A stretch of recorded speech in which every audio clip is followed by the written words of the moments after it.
Insulin shock क्या होता है, पेशेंट है या बीपी बढ़ा हुआ रहता है, ठीक है, तो उस कंडीशन में हमें एनएस नहीं देनी चाहिए। अभी एक्सीडेंट हुआ हो, ठीक है, उसमें क्या होगा, वाटर लॉस होगा बॉडी। सर्जरी के टाइम भी हम कौन सा दे सकते हैं। Hello friends, welcome back to my YouTube channel Varsha nursing classes. आज का हमारा टॉपिक है आईवी फ्लूइड, ठीक है। तो आज हम इस वीडियो में पढ़ेंगे कि आईवी फ्लूइड क्या होता है, आईवी फ्लूइड हमें कब कब देना चाहिए, कितने टाइप्स के आईवी फ्लूइड होते हैं, बर्निंग, अगर पेशेंट जल जाए तो हमें कौन सा आईवी फ्लूइड देना चाहिए, पेशेंट को डिहाइड्रेशन है तो हमें कौन सा आईवी फ्लूइड देना चाहिए, अगर शुगर का पेशेंट है तो हमें कौन सा आईवी फ्लूइड नहीं देना चाहिए। मतलब बहुत सारी कंडीशंस हैं जिसमें हमें पता होना चाहिए कि हमें आईवी फ्लूइड कब देना है, कितना देना है, किन किन कंडीशंस में देना है। तो इस वीडियो में आज हम डिटेल से स्टडी करेंगे हर एक टाइप्स के बारे में। एनएस कब देना चाहिए, आरएल कब देना चाहिए, डीएनएस क्या होता है, D5 क्या होता है, D10 क्या होता है, D25 क्या होता है, मैनिटोल क्या होता है, इन सब के यूजेस के बारे में पढ़ेंगे कि किन किन पेशेंट्स में हमें ये देना चाहिए, किन किन में नहीं देना चाहिए। अगर आप ये वीडियो मेरी बिना स्किप करे देखेंगे तो इस वीडियो के माध्यम से हम आईवी फ्लूइड के बारे में पूरी डिटेल से जान पाएंगे, ठीक है। तो वीडियो को स्टार्ट करने से पहले हम समझते हैं कि आईवी फ्लूइड क्यों बोल रहे हैं हम इसको। तो आईवी मतलब होता है इंट्रावीनस, ठीक है। इंट्रावीनस क्या मतलब, जो हम वेन्स में इंसर्ट करते हैं, जो भी चीज़ हम वेन्स में, ठीक है। वेन्स क्या होती हैं भाई, हमारी बॉडी में आर्टरी और वेन्स दो तरह की होती हैं, ठीक है। जो वेन्स है वो कैसी होती है, नीली कलर की, जो हम देखिए अपने हाथ में, ठीक है, हम देखते हैं तो जो नसें हैं जिनको हम नस बोलते हैं वो नीले तरीके दिखती हैं। उनमें हमें क्या देना चाहिए, आईवी फ्लूइड। जो हम वेन में डायरेक्टली फ्लूइड लगाते हैं उनको ही हम इंट्रावीनस फ्लूइड बोलते हैं, ठीक। तो आईवी फ्लूइड की क्या फुल फॉर्म है, इंट्रावेनस फ्लूइड, जो फ्लूइड वेन में लगाया जाए, which is directly inject into veins. किस में लगा रहे हैं, वेन्स में, उनको हमने आईवी फ्लूइड बोल दिया, ठीक है। कितने टाइप्स के आईवी फ्लूइड होते हैं, जैसे ये बोतल है, ठीक है। बहुत से मरीज क्या कहते हैं, हमारे पास आते हैं, क्या कहते हैं, बोतल चढ़ा दो, ठीक है, ठीक है। बहुत से मरीज हमारे पास आते हैं, कहते हैं मैडम हमें बोतल चढ़ा दो, हमें तो कमजोरी आ रही है, हमें तो ये दिक्कत आ रही है। तो ऐसा नहीं है कि हम पेशेंट्स ने हमें बोला और हम बोतल चढ़ा दें, नहीं। तो हमें क्या देखना होता है, हर एक चीज़ की वो डिजीज़ कंडीशन देखनी होती है कि हाँ भाई इसमें क्या देखना है कि हाँ इस डिजीज़ कंडीशन में देना ज़रूरी है या नहीं है पेशेंट को, ठीक है। तो हमें हर चीज़ देख के तब उसके आईवी फ्लूइड लगाना होता है। तो सबसे पहले हम पढ़ेंगे टाइप्स ऑफ आईवी फ्लूइड की कितने तरीके के टाइप्स होते हैं, ठीक। तो सबसे पहले है हमारा नॉर्मल सलाइन, जिसको हम एनएस बोलते हैं शॉर्ट फॉर्म में। पहले हम टाइप्स पढ़ते हैं, फिर हम इनको एक एक करके डिटेल में स्टडी करेंगे कि भाई एनएस क्या होता है, ठीक है, इसमें क्या क्या चीज़ होती है, किन किन पेशेंट्स में हम एनएस दे सकते हैं, कितनी डोज देनी चाहिए, किस में नहीं देना चाहिए, वो सारी चीज़ हम सबके बारे में अलग अलग पढ़ेंगे। एनएस के अलग, डीएनएस का अलग, आरएल का अलग, ठीक है। तो सबसे पहले हमें टाइप्स पता होने चाहिए कौन कौन से होते हैं। एनएस मतलब नॉर्मल सलाइन, ठीक। नेक्स्ट आ जाते हैं डीएनएस, जिसको हम क्या बोलते हैं, डेक्सट्रोज नॉर्मल सलाइन, ठीक। नेक्स्ट आ जाते हैं आरएल, आरएल क्या है, रिंगल रेक्टेड सॉल्यूशन। नेक्स्ट आ जाते हैं D5, D10, D25, ये क्या है, एक ही में। Last mannitol solution. ये हमारे क्या है, टाइप्स है। अब एक एक करके हम डिस्कस करेंगे सबको। तो सबसे पहले है हमारा नॉर्मल सलाइन, नॉर्मल सलाइन, ठीक है। इसमें क्या होता है, सबसे पहले हम कंपोजिशन देखते हैं, क्या होता है, 0.9% NaCl। NaCl क्या है, सोडियम क्लोराइड, ठीक है। तो सोडियम हम जानते हैं, सोडियम क्या है, नमक। तो नमक का ही, नमक का पानी कह लीजिए, उसमें कितना 0.9% क्या है, NaCl है, ठीक है। अब इसकी बोतल्स जो हैं वो 100 ml में भी आती हैं, 500 ml में भी आती हैं, ठीक है, 1000 ml में भी आती हैं। तो अलग अलग बोतल्स हैं ये, ठीक है। ये क्या है, 100 ml में, 500 ml में, अलग अलग आती हैं। अब आ जाते हैं यूजेस कि भाई हमें किन किन पेशेंट्स में हमें एनएस देना चाहिए। तो सबसे पहले है डिहाइड्रेशन, जिस पेशेंट में डिहाइड्रेशन हो रही हो। डिहाइड्रेशन मतलब पानी की कमी हो जाना। अब पानी की कमी किन किन कंडीशंस में हो सकती है, हो सकता है पेशेंट को वोमिटिंग हो रही हो, ठीक है, और लूज मोशन हो रहे हो। इस कंडीशन में क्या होता है कि वाटर का लॉस होता है, हमारी बॉडी से पानी बाहर निकल रहा है, मतलब लॉस हो रहा है। तो उसमें पेशेंट में क्या होगा, पानी की कमी हो जाएगी, उस कंडीशन में हमें उसको एनएस देना चाहिए। सेकेंड है वुंड वॉशिंग, जब कहीं भी हमारे घाव लग जाता है तो हम उसको वॉश करने के लिए एनएस का यूज़ करते हैं, ठीक है। नेक्स्ट आ जाते हैं डाइल्यूटेशन ऑफ इंजेक्शन। ऐसे इंजेक्शंस आते हैं जो पाउडर फॉर्म में होते हैं, ठीक है, उनको डाइल्यूट करने के लिए हम किसका यूज़ करते हैं, एनएस का। नेक्स्ट है मेंटेन वाटर बैलेंस। हमारी बॉडी में वाटर का बैलेंस बनाए रखने के लिए भी हम किसका यूज़ करते हैं, एनएस का। ऐसा होता है बहुत सारी चीज़ों में, जैसे कि वाटर लॉस हुआ, ठीक है, लूज मोशंस हुए, वोमिटिंग हुई, और भी कंडीशंस हुई, ठीक है, तो उसमें हमें क्या होता है, हमारी बॉडी से वाटर का लॉस तो हो जाता है, लेकिन हम क्या करेंगे, तो हमें एनएस दे देते हैं जिससे कि वाटर की पूर्ति हो जाए। तो समझ में आया, इन कंडीशंस में हम एनएस का यूज़ करते हैं। नेक्स्ट आ जाते हैं इसकी डोज, कि हमें कितना देना चाहिए, ठीक है। तो जो डोज है वो उसकी डिजीज कंडीशन, ठीक है, उस पर डिपेंड करता है। ऐसे हम देख के नहीं बता सकते कि भाई इसमें इतना चढ़ा दो, ठीक। जब हम पेशेंट को देख लेंगे उसकी कंडीशन क्या है, कम वाटर लॉस हुआ है, उसमें ज़्यादा वाटर लॉस हुआ है, उसके अकॉर्डिंग हम उसमें आईवी फ्लूइड चढ़ाते हैं, ठीक। तो वही सेम चीज़ है, dose of a normal saline is completely depend on patients condition, ठीक है। पेशेंट की कंडीशन देखकर या उसकी डिजीज कंडीशन देखकर ही हम बता सकते हैं कि इसमें इतना फ्लूइड चढ़ना चाहिए, ठीक।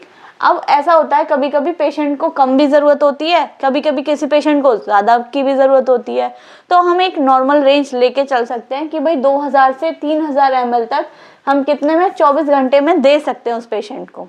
अब डिपेंड ऑन कंडीशन कि पेशेंट की कंडीशन क्या है, ठीक है।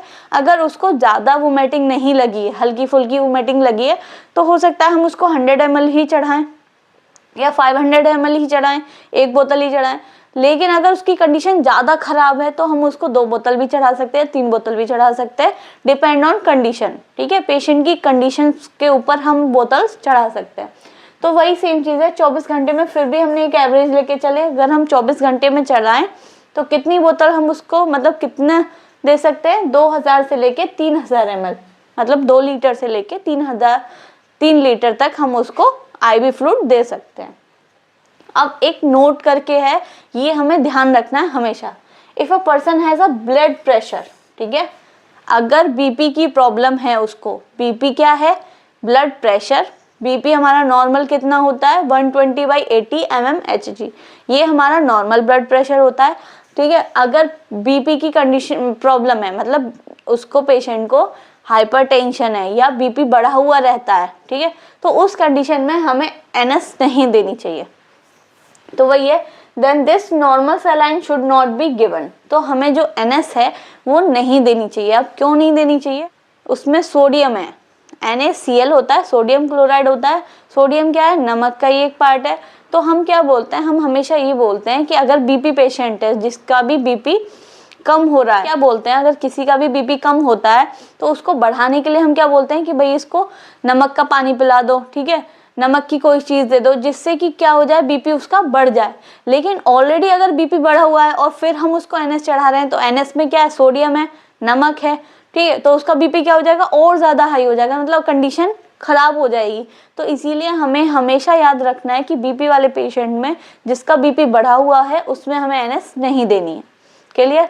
नेक्स्ट आ जाते हैं हम डीएनएस, डेक्सट्रोज नॉर्मल सलाइन। अब इसमें जो हेडिंग है उसी के नाम से समझिए, नॉर्मल सलाइन मतलब इसमें 0.9% तो है NaCl, ठीक है। सोडियम क्लोराइड कितना है, 0.9%। लेकिन डेक्सट्रोज क्या है, एक शुगर की ही फॉर्म है, जैसे फ्रक्टोज, सुक्रोज, माल्टोज, ठीक है, ठीक है। डेक्सट्रोज में क्या है, शुगर की ही फॉर्म है, जैसे फ्रक्टोज, सुक्रोज, ये क्या है, शुगर की फॉर्म है। ऐसे ही डेक्सट्रोज भी क्या है, शुगर की फॉर्म है। जो डीएनएस है उसकी कंपोजिशन क्या है, सबसे पहले तो नॉर्मल सलाइन है। नॉर्मल सलाइन का मतलब है 0.9% NaCl है उसमें, ठीक है। अब डेक्सट्रोज कितना है, 5 ग्राम, ठीक है। तो जो हमारी 500 ml की बोतल है उसमें 5 ग्राम डेक्सट्रोज पाई जाएगी, ठीक है। तो ये बोतल कितने में, 500 ml में भी आती है, 1000 ml में भी आती है, ठीक है। डीएनएस के कंपोजिशन में हमारे में क्या है, 0.9% NaCl है और 5 ग्राम कितना है हमारा, डेक्सट्रोज है, मतलब इसमें 5 ग्राम कितनी है हमारी, शुगर है। तो अब नेक्स्ट आ जाते हैं कि भाई यूजेस, हम किन किन पेशेंट्स में दे सकते हैं, क्या यूज ले सकते हैं इसका, किन किन पेशेंट्स में हम दे सकते हैं। तो सबसे पहले डिहाइड्रेशन, ठीक है, डिहाइड्रेशन जिसमें भी पेशेंट में पानी की कमी हो रही हो, उन पेशेंट्स में हम डीएनएस का यूज़ कर सकते हैं। नेक्स्ट है हाइपोटेंशन। हाइपोटेंशन का क्या मतलब है, जिन पेशेंट्स का बीपी डाउन है या बीपी कम हो रहा है उन पेशेंट्स में हम डीएनएस दे सकते हैं। कम क्यों हो रहा होगा, हो सकता है पेशेंट में शुगर की कमी हो गई हो, ठीक है, तो पेशेंट का बीपी डाउन चला गया हो, कुछ खाया पिया ना हो, उसमें शुगर का लेवल डाउन हो गया हो, तो अगर हम उसको डीएनएस देंगे तो डीएनएस में क्या पाया जा रहा है, हमारा शुगर, तो हो सकता है उसका बीपी क्या हो जाए, थोड़ा सा बढ़ जाए। तो इसलिए हम हाइपोटेंशन की कंडीशन में भी हम डीएनएस लगा सकते हैं। नेक्स्ट है to treat insulin shock. Insulin shock की कंडीशन में भी हम डीएनएस लगा सकते हैं। अब इंसुलिन शॉक क्या होता है, पेशेंट जिसमें शुगर जो लेवल है वो बिल्कुल डाउन चली जाती है, जिसके कारण पेशेंट शॉक की कंडीशन में चला जाता है, ठीक है, तो उसमें क्या है, उसकी बॉडी में बिल्कुल शुगर का लेवल क्या हो जाए, बिल्कुल डाउन हो गया है, जिसकी वजह से पेशेंट किस में चला गया है, शॉक में। अगर हम उस पेशेंट को डीएनएस लगा देंगे तो उसकी शुगर में थोड़ा सा तो इम्प्रूवमेंट आएगा, क्योंकि 5 ग्राम क्या है हमारा इसमें, डेक्सट्रोज है, ठीक है, तो हम इंसुलिन शॉक वाले पेशेंट को डीएनएस लगा सकते हैं।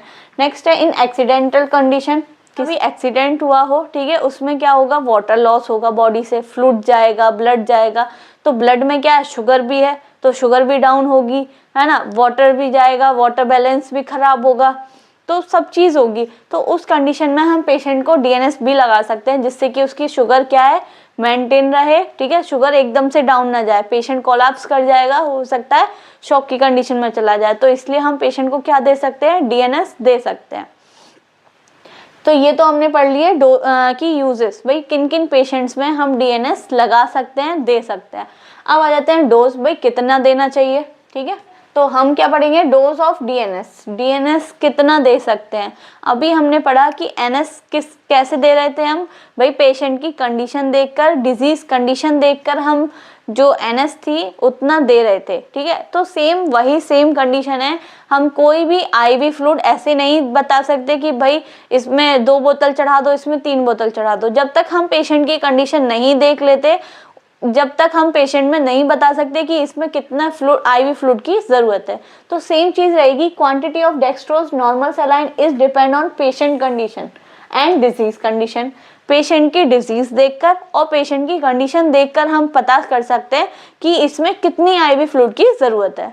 तो अगर हम एवरेज लेके चलते हैं तो 2,500 से 3,000 ml हम 24 घंटे में दे सकते हैं, ठीक। अब नोट करके इसमें एक और चीज, हमें जो हम नोट बता रहे हैं वो बहुत इंपॉर्टेंट है, उसको आप ध्यान रखिए। ऐसा नहीं कि ये आपके सिर्फ लेक्चर के हिसाब से या फिर आपको नोट्स बनाने हो उस पर्पज से बहुत अच्छा टॉपिक है, ऐसा नहीं है। ये अगर आप मेडिकल फील्ड में हो, किसी भी मेडिकल फील्ड से हो, ठीक है, आप जीएनएम कर रहे हो, आप एएनएम कर रहे हो, आप बीएससी नर्सिंग कर रहे हो, मेडिकल स्टूडेंट्स हो, ओटी टेक्नीशियन हो, लैब असिस्टेंट हो, कोई भी मेडिकल से रिलेटेड आप हो, घर में भी ज़रूरत होगी, हो सकता है कभी पेशेंट आपके घर में ज़रूरत पड़ जाए, ठीक है, जो आईवी फ्लूइड होती है वो तो हमें कभी भी ज़रूरत पड़ सकती है, तो उसके बारे में अगर हमें जानकारी होगी तो हम अच्छे से मैनेज कर सकते हैं कि हाँ, हमें पता हो कि इस कंडीशन में ये वाली आईवी फ्लूइड देनी चाहिए, तो हम उस टाइम पे दे सकते हैं, अपने घर वालों को एडवाइस कर सकते हैं, बता सकते हैं।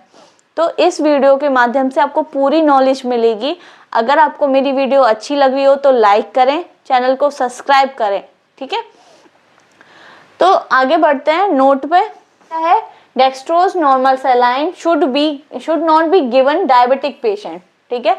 तो हमने पहले क्या पढ़ा था, जो एनएस में है वो बीपी का जो पेशेंट है उसमें नहीं देनी थी हमें एनएस, क्योंकि उसमें सोडियम था। इसमें क्या है, हमारा शुगर है, तो इसीलिए हमें क्या करना है, डायबिटिक पेशेंट जिनको डायबिटीज है। अब हमें कैसे पता चलेगा डायबिटीज कैसे है, ठीक है, तो हमें एक नॉर्मल रेंज पता होनी चाहिए कि भाई जो हमारा शुगर लेवल है, अगर हम फास्टिंग मोड में हैं तो 80 से 100 के बीच में होना चाहिए। अगर हमने खाना खाने के बाद अगर हम टेस्ट करा रहे हैं तो कितना होना चाहिए, 120 से 140 के बीच में होना चाहिए। खाना खाने के 2-3 घंटे बाद हमारा कितना होना चाहिए, 140 से 160 के बीच में होना चाहिए। तो ये नॉर्मल है। अगर इससे ज़्यादा हो रहा है तो क्या है, डायबिटिक की कंडीशन है।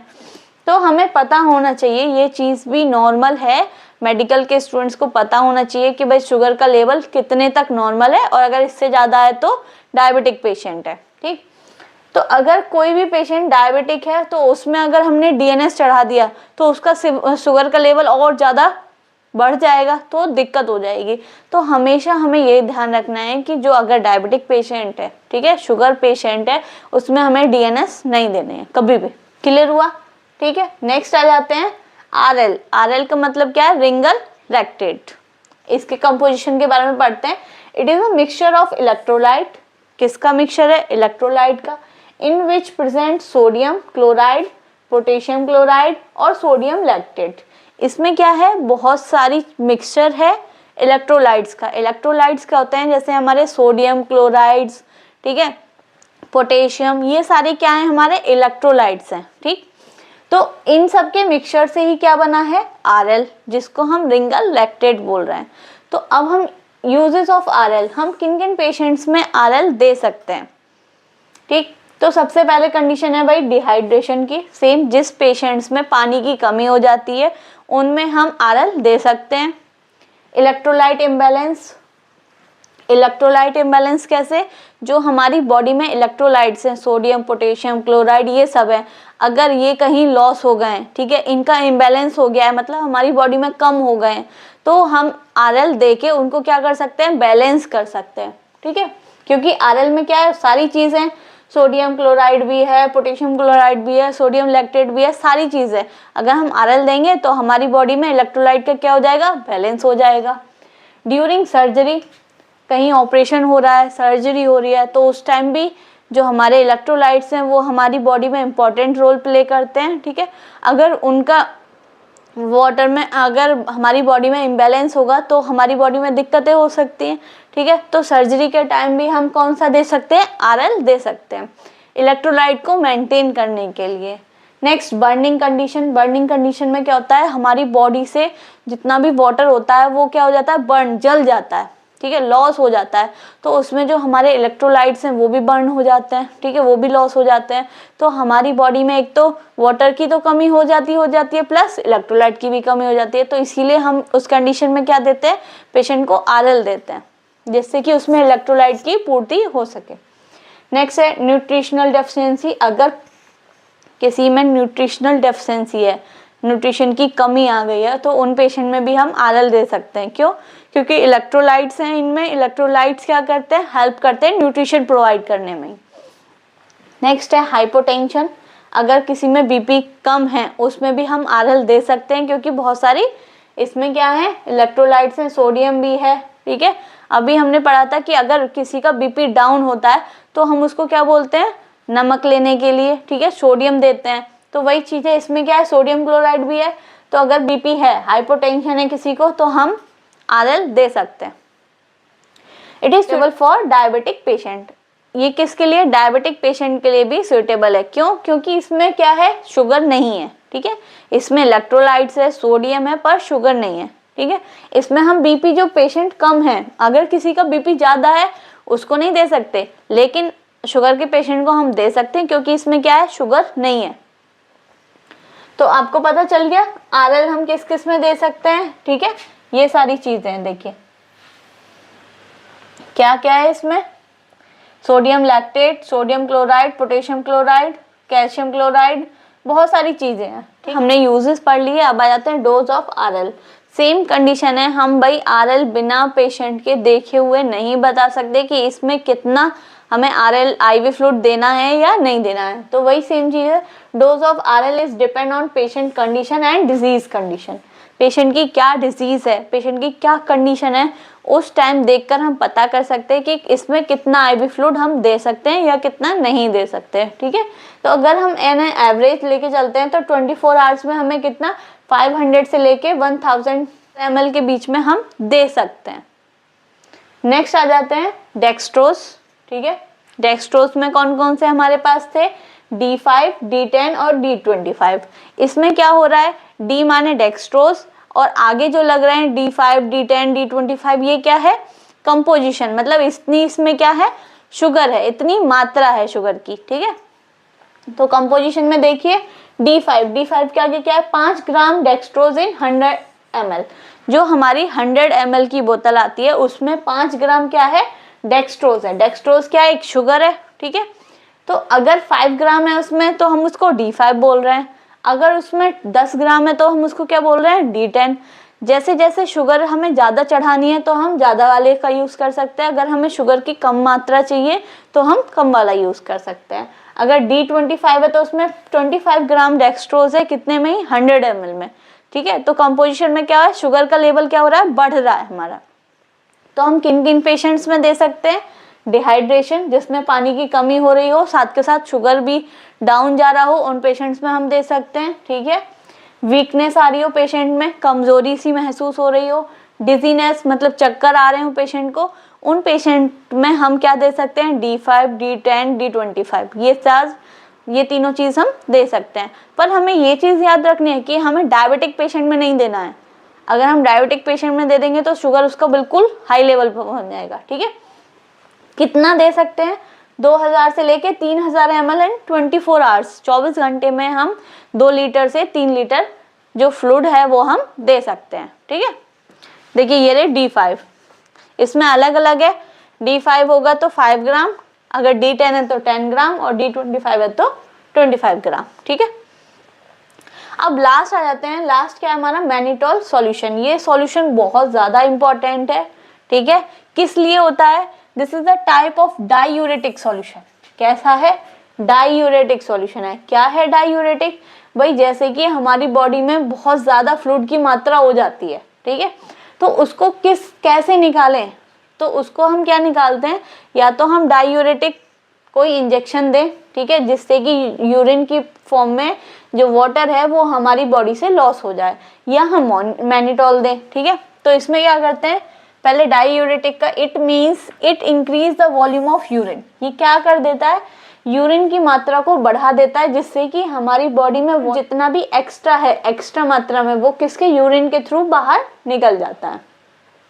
इसीलिए हम क्या देते हैं, इसको मैनिटोल देते हैं, जिससे कि जो हमारी बॉडी में एक्स्ट्रा फ्लूइड आ चुका है, एक्स्ट्रा वाटर आ चुका है, वो यूरिन के फॉर्म में बाहर निकल। कितना होता है, 100 ml में कितना होता है, 20 ग्राम मैनिटोल कितना होता है, 100 ml में।